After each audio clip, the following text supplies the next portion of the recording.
Hello everyone, my name is Rainey. Welcome to another Hearse Boys segment, and we're gonna call this one either or, because I've done this one other time, and it was whether I should get the Switch version of the Street Fighter 30th Anniversary Collection or the PS4 version of the game. That video did really well. It's our most watched video on our channel to date. So I think I'm going to continue with this series with another frequently asked question that I get on Twitter especially. The question being, hey Rainey, what should I get? Should I get this Nintendo Switch or this Nintendo Switch? And we're going to answer that for you right now.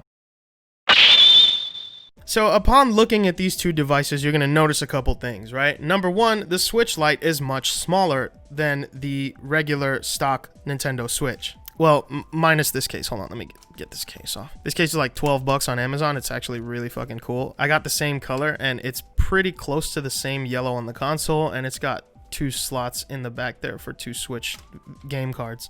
I'll leave a link in the description. But immediately, right off top, you're going to notice a couple things. Number one, the Switch Lite is significantly smaller than the Nintendo Switch. Number two, the Joy-Cons on the Switch Lite are permanently on there. They do not come off.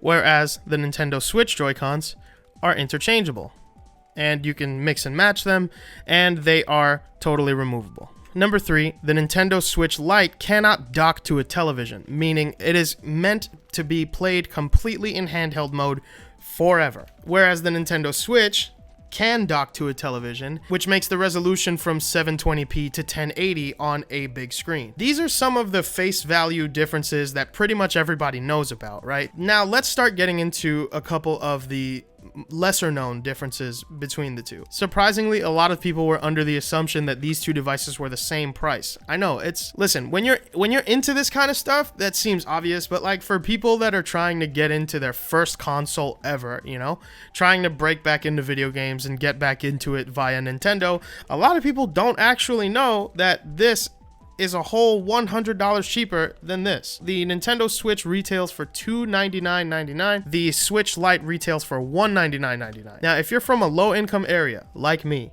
if you are a hardworking individual, right, and you don't have a ton of bread to spend on a video game console, the Switch Lite might be the better option for you. As far as power, both of these systems actually have the same processor and the same GPU. They both run an NVIDIA custom Tegra processor, meaning that they both have literally the exact same power. The only difference, and I'm assuming the only reason this one has to be bigger, is because the internals are meant to support it in docked mode and handheld mode, whereas this one doesn't need whatever internals this one has to switch back and forth from docked and handheld. The Nintendo Switch Lite sports a 5.5-inch 1280 by 720 LCD screen, and the Nintendo Switch sports a 6.2-inch 1280 by 720 LCD screen. A lot of people have said that the Nintendo Switch Lite is brighter. I think that both devices output the same brightness. It's just that the Switch Lite looks brighter because the screen is much smaller. But in handheld mode, they do both put out 720p, which means that if you're mostly going to play indie titles and like 2D platformers, both of these devices have the same processor.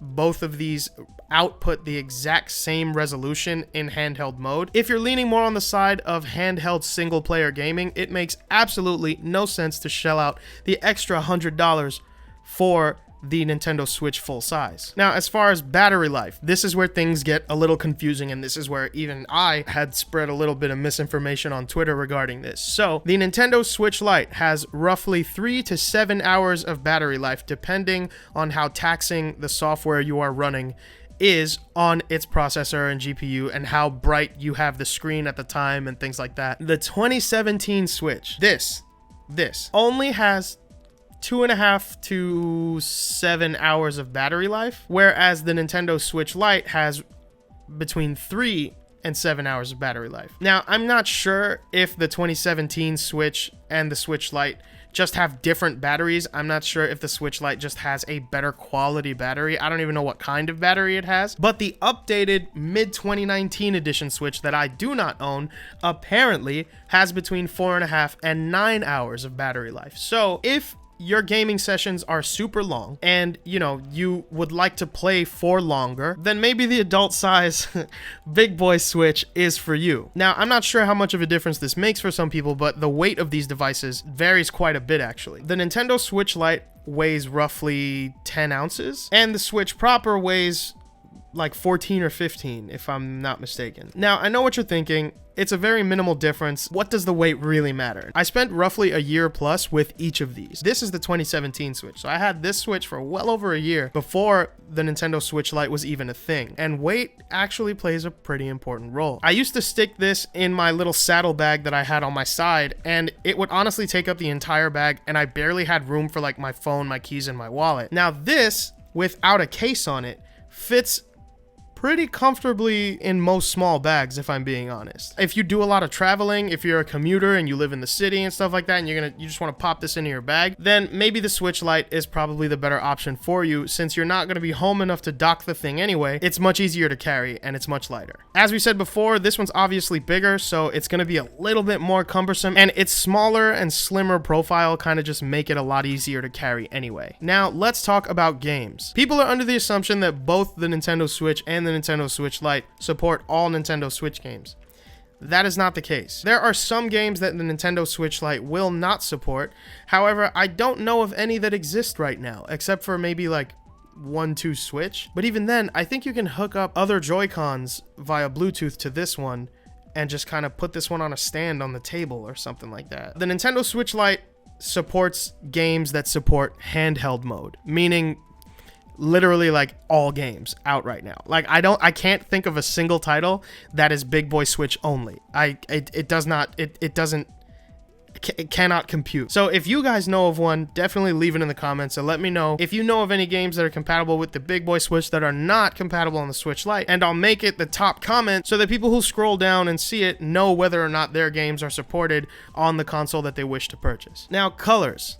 Aesthetics are a big deal for me. That's why I changed the entire fucking shell of this big boy Switch. This shell is made by Basetop, by the way, and you can find them on Amazon. This is the clear colored case with the Famicom buttons that I changed myself. And the Nintendo Switch Lite comes in 4 colors as of right now. It comes in this yellow, this gray, a turquoise one, and more recently, a rosy pink colored coral one. So if you like the Nintendo Switch Lite for all of its options and its colors and stuff like that, and its, you know, its ease of travel and its, you know, more comfortable approach to the system, then this is definitely the one for you. The fact that I own both means I can give you both perspectives, and honestly, it's better that I own both, because 2D platformers were my first love. You know, Mega Man X was one of the first video games that I ever really owned and I fell in love with. So I'm always going to make the time for them on my Switch Lite. However, for bigger, you know, prettier games like Mario Odyssey, you know, Zelda Breath of the Wild, Xenoblade Chronicles and stuff like that, it really does make a difference to play it docked on a television. But where a lot of people draw the line is that price point. So the question is, what are you willing to sacrifice for what features? Are you willing to shell out the extra $100 and pay the $300 to get the prettier display, to get the full 1080 experience on a big TV or on a monitor? Or are you going to save that $100 and, you know, just play it in handheld and still save yourself some coin, but, you know, have that ease of it being able to fit virtually anywhere in any small bag and stuff like that, and it'd be a lot easier to carry. I think if you grew up with handhelds most of your life, that means you probably grew up with, you know, 2D platformers like Mario titles and Mega Man, and then the Switch Lite is probably for you, right? Because you're not gonna need the resolution that the big boy Switch puts out in 1080 on the big screen, because a lot of those 2D platformers are indie titles rendered with, you know, retro graphics and sprite work and stuff like that. And the Switch has a pretty extensive and really good library of 2D platformer indie games that I think a lot of those people in that particular demographic would enjoy. And you save $100, you know? So I think the Switch Lite is definitely for those people. I think mainly the Switch Lite is meant for single player gamers. Like people who like a single player campaign, people who like a very isolated experience. The big boy Switch is for motherfuckers who like to party. The Joy-Cons come off, it can dock, you can connect multiple controllers to it, although you can also do that with the Switch Lite, which I sometimes do because it's a little more comfortable. But this is the family console. This is for people who are buying a Switch for the family as opposed to themselves. This is for the people who are going to play 1-2 Switch and Mario Party and Mario Kart and Super Smash Brothers with friends and family. It's going to cost you the $300, but you get the advantage of having the option of playing it in either handheld or docked mode, whereas the Switch Lite doesn't offer that option at all. So yeah, that's my take on that. Do with all that information what you will. I hope that this made it easier on you guys. I hope that this helped guide your purchase, especially considering that we're almost halfway through 2020 and a lot of people still don't own a Switch yet. So hopefully this updated take will, again, help inform your decision and help guide your purchase. Thank you guys for coming once again. My name is Rainey, and this has been another Hearse Boys segment, and I will see you guys next time.